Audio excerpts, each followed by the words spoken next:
이 시간 우리에게 주는 하나님의 말씀은 마태복음 20장 8에서 16절, 신약 32쪽 말씀입니다. 저물매 포도원 주인이 청지기에게 이르되 품꾼들을 불러 나중 온 자로부터 시작하여 먼저 온 자까지 삭슬 주라 하니 제11시에 온 자들이 와서 한 데나리온씩을 받거늘 먼저 온 자들이 와서 더 받을 줄 알았더니 그들도 한 데나리온씩 받은지라. 받은 후 집주인을 원망하여 이르되 나중 온 이 사람들은 1시간밖에 일하지 아니하였거늘 그들을 종일 수고하며 더위를 견딘 우리와 같게 하였나이다. 주인이 그 중에 한 사람에게 대답하여 이르되 친구여, 내가 내게 잘못한 것이 없노라. 내가 나와 한 데나리온의 약속을 하지 아니하였느냐? 내 것이나 가지고 가라. 나중 온 이 사람에게 너와 같이 주는 것이 내 뜻이니라. 내 것을 가지고 내 뜻대로 할 것이 아니냐? 내가 선함으로 내가 악하게 보느냐? 이와 같이 나중된 자로서 먼저 되고 먼저 된 자로서 나중 되리라. 아멘. 2017년 2월 세상에 이런 일이라는 제목의 TV 프로그램에 방영된 내용입니다. 명문대학에서 미래학을 전공하고 연구원으로 근무하던 한 젊은이가 잘 나가던 연구원 일을 그만두고 지금은 시장에서 철판에 스테이크를 구워 팔고 있습니다. 흔히 소문난 대박집이고요. 혼자 하는 일인지라 화장실도 가지 않으려고 그는 이 일을 하는 그 시간 동안에는 물도 한 모금 마시지 않는답니다. 꼬박 서서 늦은 시간까지 그렇게 일을 합니다. 겨울에는 발에 동상이 걸릴 정도로 그렇게 고된 하루의 일입니다. 그것을 매일 시장에서 반복합니다. 그런데 그 내용의 인터뷰의 그 프로그램 내용은 다른 거 아닙니다. 그 집이 대박집이다. 이것도 초점이긴 하지만 그것보다 이 젊은이의 이력과 인터뷰의 내용 때문입니다. 그는 인터뷰에서 그 31살 젊은이는 이렇게 말을 합니다. 저는 미래를 학문적으로 연구했던 연구원 시절보다 지금이 저의 미래를 위해 잘한 선택이고 지금이 훨씬 더 행복합니다. 물론 그가 좋은 연구원으로 좋은 환경 가운데서 일할 때는 몸이 편했을지 모릅니다. 그러나 그는 지금 시장에서 그렇게 하루 종일 화장실도 못 갈 만큼 꼬박 서서 일을 합니다. 그런데도 그는 말합니다. 저의 미래를 위해 잘 선택했다고. 그리고 무엇보다 나는 훨씬 행복하다고. 여러분에게도 오늘 이 아침 설교를 시작하며 한 가지 묻습니다. 오늘 설교 제목의 첫 문장입니다. 여러분 지금 행복하십니까? 세상이 우리에게 끊임없이 주입하는 것은 성공하면 행복할 거란 그러한 주문입니다. 하지만 우리는 다 알고 있습니다. 세상이 말하는 성공의 기준이 꼭 행복을 가져다 주는 것은 아니라는 것을 말입니다. 오늘 저는 설교의 모티브를 책 한 권에서 빌어왔습니다. 그 책의 제목은 우리는 무엇으로 행복해지나? 라는 제목입니다. 2016년도에 출판된 책이고요. 이 책은 우리나라의 석학과 지성이라고 불리우는 각계의 그런 분들에게 행복이란 무엇입니까? 라는 질문의 주제를 주었고 그분들이 각자가 생각하는 자기 분야에서 생각할 수 있는 행복론에 대해서 짧은 글들을 적었고 그것을 모은 책입니다. 그래서 제목은 우리는 무엇으로 행복해지나입니다. 책의 첫 번째 저자인 한국 철학의 아버지라고 불리우는 김형석 교수님은요, 행복에 관한 철학적 고찰이라는 제목 하에 그분은 내용을 적었습니다. 그런데 내용의 요지는 이거예요. 우리가 행복해지려면 성실과 사랑을 바탕으로 한 인격적인 삶이 무엇보다 중요합니다. 즉 성실해야 되고 사랑이어야 우리의 행복이 온전할 수 있습니다 라는 겁니다. 그러면서 이분은 그 책 내용을, 그 짧은 내용을 적고 나서 그 마지막에 이야기 하나를 첨부해 놓았어요. 그 중에 하나의 이야기가 오늘 저는 소개하려고 합니다. 독일에서 널리 알려진 한 우화를 이분이 그 책의 마지막 말미에 소개를 합니다. 저는 조금 각색해서 여러분에게 좀 말씀을 드려보겠습니다. 세 사람의 강도라는 제목의 이야기입니다. 세 사람의 강도가 산길을 걷다가 한 강도가 말합니다. 난 의식주 문제만 해결할 수 있다면 이런 강도짓은 하지 않을 텐데 조용히 행복한 가정을 누릴 수만 있다면 말이야. 옆에 있던 강도가 공감하며 덧붙입니다. 말해서 무얼 하겠나? 부자는 아니라도 열심히 일해서 먹고 살 수만 있다면 나는 만족할 텐데 말이야. 세 번째 강도도 보탭니다. 가족들도 모르게 도둑질을 하고 이렇게 도망 다녀야 하는 신세만 면할 수 있다면 나는 강도짓은 그만둘 걸세. 세 사람이 그런 대화를 하며 산자락을 도는데 큰 나무 밑에 놓인 이상한 보따리를 하나 발견합니다. 열어보니 거기에는 커다란 순금 덩이들이 가득 들어 있었습니다.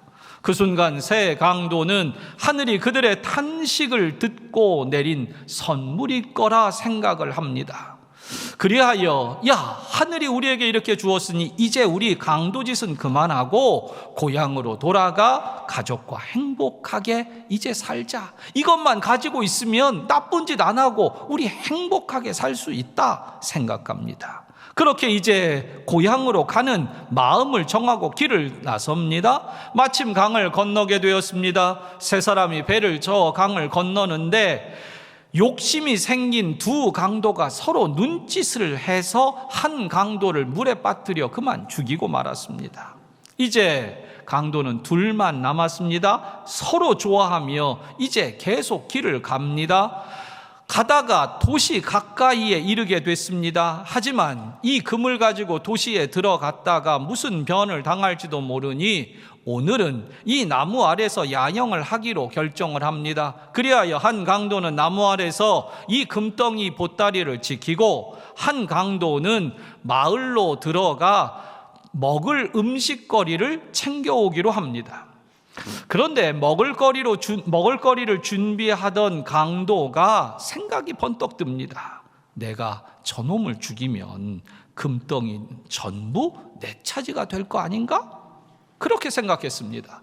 그래서 생각한 끝에 그 강도는 술병에 독약을 탔습니다. 그리고 가져가기로 합니다. 한편 금덩이를 지키고 있던 강도 역시 같은 생각을 했습니다. 마침 마을로 간 강도가 칼을 두고 갔으니 그가 오면 이 칼로 해치워야겠다고 계획을 세웁니다. 얼마 뒤 음식을 구해 돌아온 강도가 음식과 술병을 꺼내놓는 순간 기다리던 강도는 칼을 휘둘렀고 맨손이던 다른 강도는 저항하다 끝내 죽고 말았습니다. 싸우느라 목이 말랐던 마지막 강도는 이제 자신이 모든 금을 차지하게 되었다고 안도하며 술병을 들어 마개를 열고 그 술을 단숨에 벌컥벌컥 들이켰습니다. 그리고 곧 죽고 말았습니다. 김영석 교수님은 이 이야기를 적으며 거기에 말씀 한 구절을 덧붙였습니다. 욕심이 잉태한 즉 죄를 낳고 죄가 장성한 즉 사망을 낳느니라. 저는 그 글을 읽으며 그래, 사람이 끊임없이 행복을 추구하지만 그 행복이 때로는 욕심 때문에 그에게 도리어 해가 될 수도 있겠구나. 분명히 행복할 수 있는 조건이고 행복할 수 있는 기회가 있는데 마음에 욕심이 생기니까 결국 허무한 인생이 되고 마는구나. 오늘날 많은 사람들이 행복하지 못합니다. 제가 생각하기엔 두 가지 이유 때문입니다. 하나는 진정한 행복이 무엇인지 모르기 때문입니다. 또 다른 하나는 늘 다른 사람과 비교해서 더 가져야 행복할 수 있다는 착각 때문입니다. 오늘 본문은 우리가 잘 아는 포도원 품꾼의 비유입니다. 내용은 이렇습니다. 어떤 포도원 주인이 길거리에 나가 품꾼들을 모집해서 자신의 포도원에 들여보냅니다. 포도원 주인은 먼저 일찌감치 오전 6시 해가 뜰 때부터 나갑니다. 거기에 있던 포도원 품꾼들을, 자리를 구하는 그들을 얘기해서 한 데나리온을 주기로 하고 포도원에 들여보냅니다.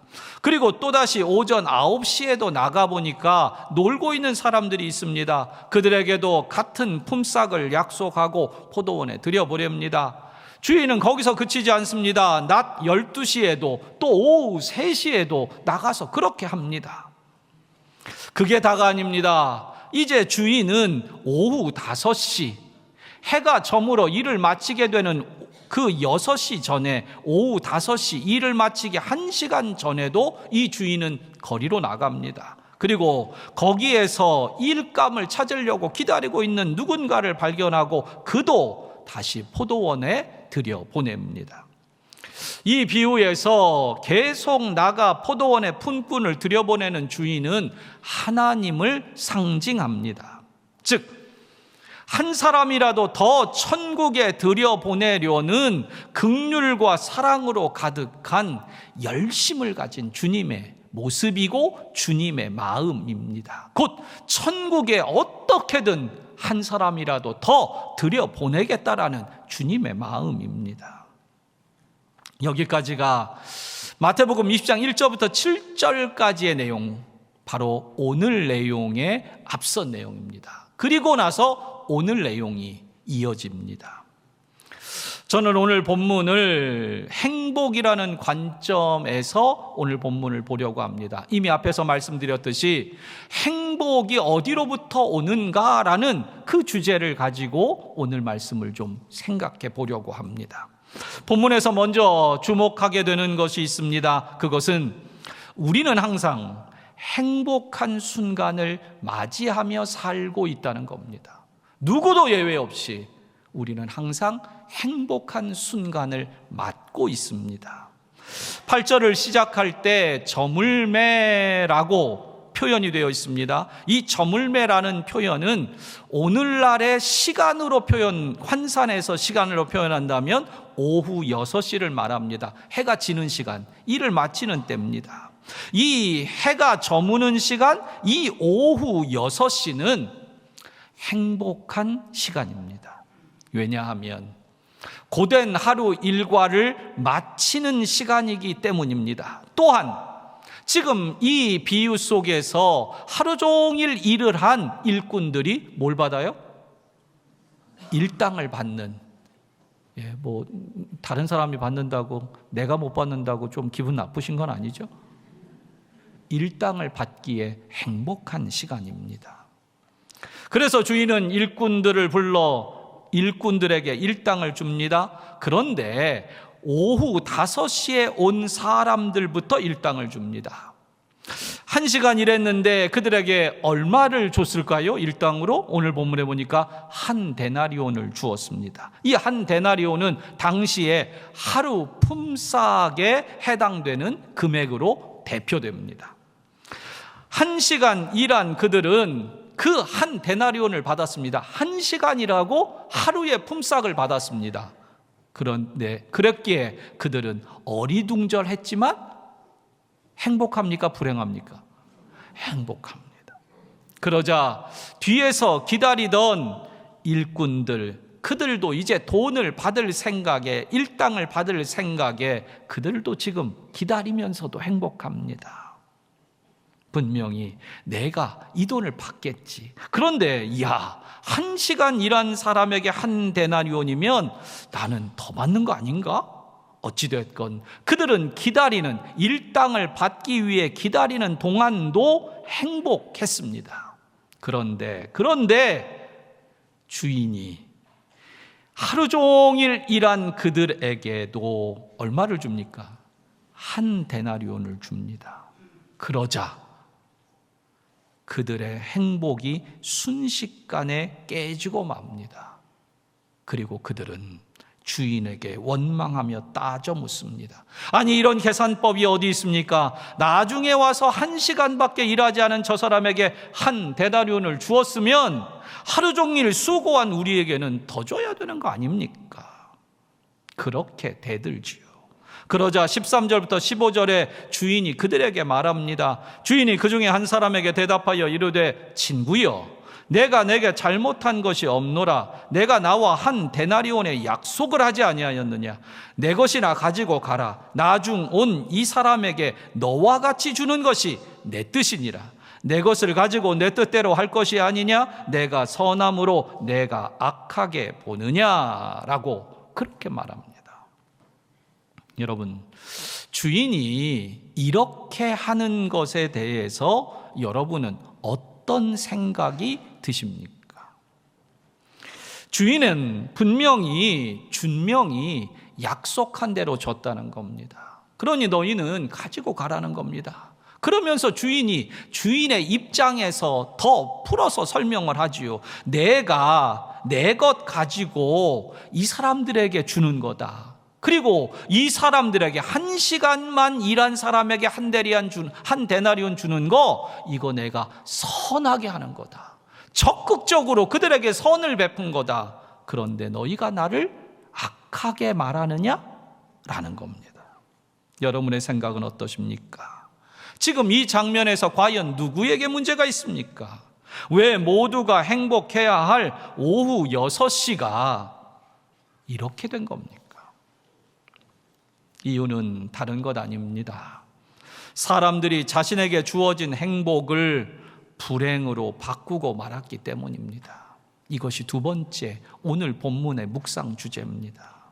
사람들은요, 행복한 순간을 자신의 판단으로 불행으로 만들어버리고 맙니다. 불행으로 해석해버리고 만다는 거예요. 여기서요, 이제 한 가지 가정을 하나 해보겠습니다.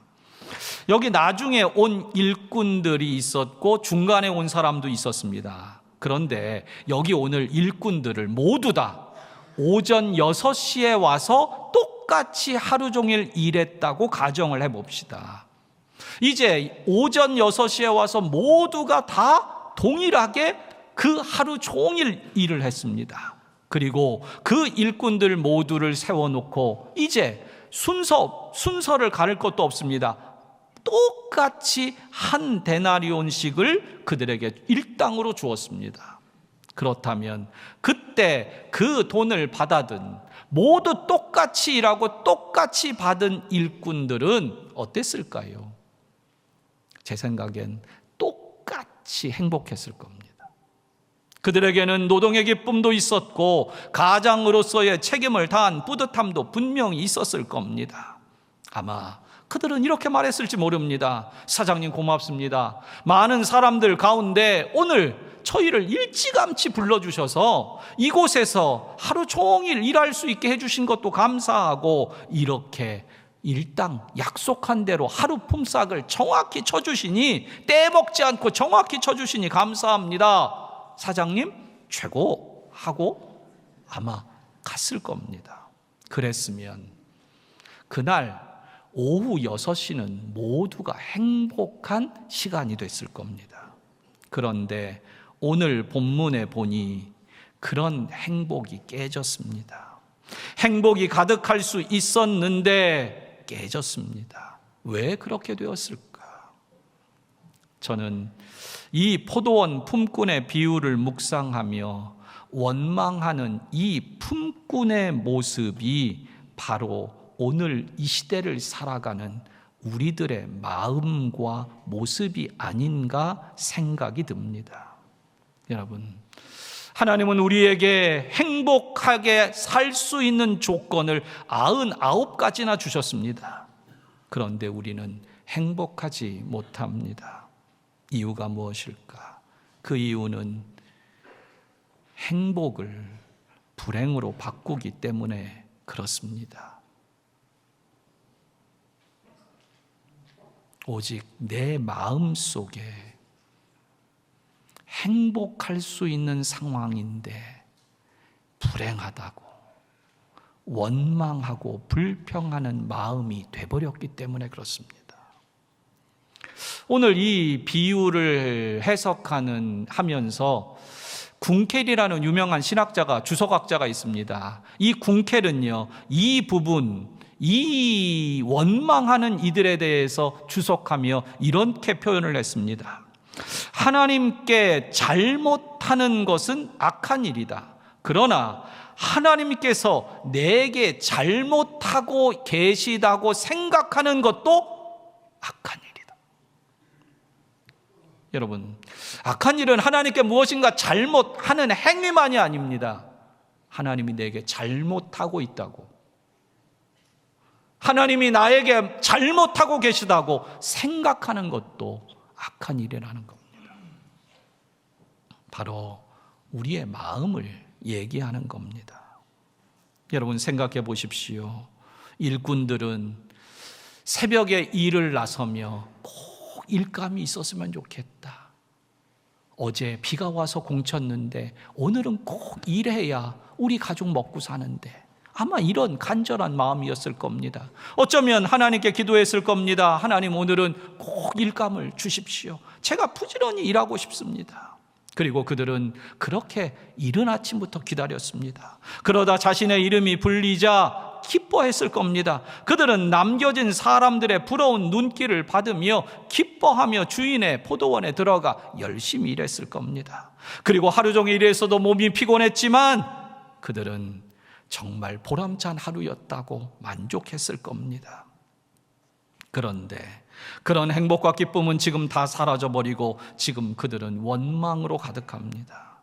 왜 행복해야 될 시간에 그들이 이렇게 불행과 원망으로 가득한 겁니까? 주인에게 문제가 있는 겁니까? 선하게 베푼 주인에게 문제가 있는 겁니까? 아니면 1시간 일하고 1데나리온을 받은 또 다른 일꾼들에게 문제가 있는 겁니까? 아닙니다. 그 누구도 아닌 바로 원망하는 그들 자신에게 문제가 있는 겁니다. 여러분, 원망하고 있는 이 일꾼들은요, 사실 받을 것을 받았기에, 약속한 대로 받았기에 행복할 수 있는 조건이 이미 됩니다. 그런데 그들 스스로가 그 행복한 순간을 불행으로 바꿔버렸다라는 겁니다. 데이비드 레온하트가 쓴 행복을 찾아주는 9가지 생각이라는 책에 보면 그 첫 번째, 행복을 찾아주는 첫 번째 권면은 무엇이냐? 내 존재에 행복하라 라는 그런 명제입니다. 그는 인간이 행복해질 수 있는 길은 돈이나 권력이나 명예 등 어떤 조건을 소유하고 갖추어서가 아니다라고 단정합니다. 그러면서 그는 말합니다. 내가 존재하고 있다는 것에서부터 행복은 출발한다. 내가 살아있다라는 거, 어떠한 악조건과 어떠한 고난 속에서도, 남들이 볼 때는 어떠한 불행 같아도 나는 살아있다. 내가 지금 존재한다. 이것만으로 행복이 시작될 수 있다는 겁니다. 그래야 진짜 행복이 흔들리지 않는다는 겁니다. 여러분, 다시 한번 오늘 주인을 향해 원망하는 내용을 12절 말씀을 제가 읽어봅니다. 나중 온 이 사람들은 1시간밖에 일하지 아니하였거든 그들을 종일 수고하며 더위를 견딘 우리와 같게 하였나이다. 저들은 자기 존재에 대해 행복하지 못했습니다. 나중 온 사람들과 비교했고 1시간 일한 것과 비교했습니다. 자신들은 하루 일당을 약속하고 와서 계약대로 일하고 그에 상응하는 일당을 받았습니다. 그러면 그것으로 된 것이고 그것으로 충분히 행복할 수 있습니다.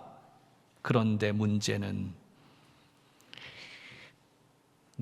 나는 저 사람보다는 더 받아야겠다는 겁니다. 나는 저 사람보다 수고했다는 겁니다. 왜 그거 몰라주냐는 겁니다. 바로 오늘 나오는 대로 나중 온 이 사람들, 그들을 비교의 대상으로 삼았기 때문에 그렇습니다. 그런데 여기서 저는 한 가지 상상을 더 해봅니다. 만일 원망하는 이들이요, 주인에 대해 그리고 다른 사람에 대해 다르게 생각했다면 그날 오후 6시는 어땠을까입니다. 만약에 그들이 주인을 향하여서 주인님, 사장님, 정말 우리에게 한 데나리온 준 거는 마땅히 주셔서 제가 감사드립니다. 오늘 일당 떼먹지 않고 주신 거 감사합니다. 그런데 거기에 더해서 나중에 와서 1시간 일한 사람에게도 하루 일당을 주시다니요. 정말 사장님은 멋진 분이시네요.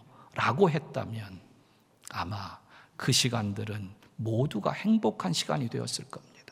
다른 사람을 비교하고 저 사람은 나는 이라고 비교하지 않았다면 아마 그 시간은 함께 모두 행복한 시간이 되었을 겁니다. 하지만 그들은 만족과 감사를 몰랐고 더욱 중요한 것은 먼저 불러주신 주인의 은혜를 잊었던 겁니다. 그들은 먼저 된 자의 행복은 잊고 원망하고 말았으며 결국 나중된 자가 되고 말았던 겁니다. 말씀을 맺겠습니다. 저는 오늘 본문을 행복의 관점으로 보았습니다. 그렇다면 행복은 언제나 내게 주어진 것, 그것에 대해서 만족하는 겁니다. 그리고 감사하는 겁니다. 저 사람보다 더 받아야겠다. 저 사람이 없는 것보다 내게 있어야 된다. 라는 요구, 그것을 내려놓는 겁니다. 분당에 있는 아름다운 교회 원로이신 김기용 목사님의 간증입니다. 이분이 미국에 가서 신학 공부를 했습니다. 박사학위만 받으면 감사하고 행복할 것이라고 생각했습니다. 그래서 죽기 살기로 공부해서 박사학위를 받았습니다. 그런데 그 기쁨이 며칠 못 가더랍니다. 왜냐하면 한국 가면 교수 자리를 할 수나 있을까 걱정했기 때문입니다. 그런데 마침 한 신학대학에서 자리를 주었습니다. 그래서 열심히 한국에 돌아와 강의했습니다. 인정도 받았고 인기도 얻었습니다. 그런데 10여 년을 교수 생활을 하다 보니 어느 순간부터는 또다시 행복하지가 않더랍니다. 그래서 그때 다시 이분이 생각을 합니다. 내가 처음 신학교 갈 때는 교수가 목표가 아니라 하나님을 위해 쓰임받는 정말 좋은 목사 되겠다고 했는데 내가 목회하지 않아서 지금 이렇게 행복하지 않은가 싶은 마음이 들더랍니다. 그래서 16년간 일했던 교수를 그만두고요, 이제 교회를 개척합니다. 대치동에 교회를 개척했습니다. 그런데 개척하면서도 이분은 자신만만했습니다. 생각하건대 자신이 개척하면 사람들이 우르르 몰려올 줄 알았습니다. 왜냐하면 자신은 신학 박사입니다. 외국에서 유학해가지고 영어도 유창합니다. 게다가 교수로 16년간 지내면서 성경 말씀에 대해서도 해박하게 목회하는 분들보다 더 깊이 연구했습니다. 얼마든지 설교를 잘합니다. 게다가 풍채나 인물도 자신은 나쁘지 않다고 생각이 됐답니다. 그런데 개척한 지 몇 년이 지나도 교인이 30명을 넘지를 않더랍니다. 창피하더랍니다. 그래서 하나님께 부응하게 해달라고 죽도록 기도하고 전도를 합니다. 그런데 몇 년이 흘러도 여전히 똑같더랍니다. 그런데 그렇게 열심히 목회하며 교인들에게는 감사하라고 기뻐하라고 그렇게 설교했지만 목사인 자신은 정작 감사도 기쁨도 목회의 행복도 없이 그저 매이고 끌린 듯이 그 목회를 하고 있었답니다. 그러던 어느 날 새벽에 정말 그날따라 하나님께 간절한 마음으로 몸부림치며 기도했답니다. 그런데 그날 하나님께서 그의 마음속에 이런 음성을 들려주시더래요. 야, 김 목사야, 너 쫓아가려니까 힘들지? 자꾸 남들 교회, 다른 사람은 어떻게 하나 이거 바라보니까 너무 괴롭지? 네가 이만큼 애썼는데, 네가 이만한 경력 가지고 지금 이토록 수고하는데 어느 것 하나 되는 게 없으니까 답답하지, 불안하지. 그러지 말고 김 목사야, 이제는 현재에 감사하고 현재에 기뻐하고 현재를 행복하게 여기며 목회해라. 그럼 된다. 그날 이후에 이 김기용 목사님은 마음을 다잡습니다. 그래서 이제는 남과 비교해서가 아니라 어떤 주어지는 조건에 의해서가 아니라 딱 하나만 생각했답니다. 주님과 나. 비교가 아니라 주님과 나만 생각하며 목회를 했답니다. 주님이 기뻐하시는 대로, 그리고 내게 주시는 기쁨의 은혜대로 성도들과 나누고, 그렇게 마음을 고쳐먹고 기도하고 그렇게 사니까 마음에 행복이 오더랍니다. 그런데 그렇게 행복을 누리니까 놀랍게도 그때부터 교회가 달라졌답니다. 그래서 대치동에서 그 개척했던 교회가 분당에 수천 명이 되는 교회로 그렇게 성장이 됐다는 거예요. 여러분, 누군가와 비교해서 내가 더 고생했으니까 더 받아야 한다고 생각하면 불행할 뿐입니다. 그러나 받은 것에 감사할 때 우리는 행복합니다. 아니, 그것으로 충분히 행복할 수 있습니다. 천국은 모두가 행복한 나라입니다. 천국은 일찍 왔어도 행복합니다. 그리고 늦게 왔어도 행복합니다. 그런데 우리는 자꾸 천국의 기쁨을 살고 있음에도 불구하고 세상의 소유나 비교로 하나님이 주시는 행복을 불행으로 바꾸어 버리고 있습니다. 성도 여러분, 오늘 현재에 만족하고 행복하십시오. 서울대학교에서 종교학을 가르쳤던 배철원 박사의 책 창세기 샤갈이 그림으로 말하다라는 제목의 책에는 행복에 대한 다음과 같은 문장을 적어놓고 있습니다. 당신은 행복하십니까? 하는 질문에 나는 행복하다고 자신 있게 대답하는 사람은 흔치 않을 것이다. 나는 행복하다는 대답은 인생의 질곡이나 어두운 터널을 경험한 후에 자신이 처한 상황을 그대로 받아들이는 여유가 생길 때 가능하기 때문이다. 옳은 지적입니다. 여러분, 나는 행복합니다 라고 말하는 사람은 그야말로 세상에서 불행이나 고통이나 어려움 없이 모든 것을 갖추고 모든 것을 가지고 누구하고 비교해도 뒤처지지 않는 여건을 가진 사람만이 행복하다고 말하는 것이 아니라 배철원 박사가 지적하는 대로 인생의 질곡과 어두운 터널을 경험한 후에 내게 주어진 모든 상황을 있는 그대로 받아들일 줄 알 때, 그 마음이 될 때 난 행복합니다 라는 고백이 나온다는 겁니다. 여러분, 우리는 천국을 위해 먼저 부름받은 일꾼입니다. 그렇게 하나님께 받은 게 있는 인생이며 이미 천국을 사는 행복한 인생들입니다. 우리는 교회 일도 하고 때로는 여러 가지 가정 일도 하고 직장 일도 하지만 이미 우리는 천국을 살고 있는 겁니다. 지옥을 살고 있는 게 아니라고요. 이미 우리는 천국 백성입니다. 그렇다면 천국의 백성, 천국을 위해서, 하나님 나라를 위해서 오늘도 수고하고 애쓰는 여러분 모두에게 저는 오늘 이 아침 다시 제 설교의 제목으로 묻겠습니다.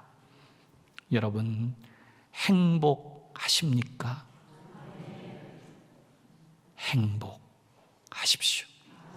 기도하겠습니다. 하나님 아버지,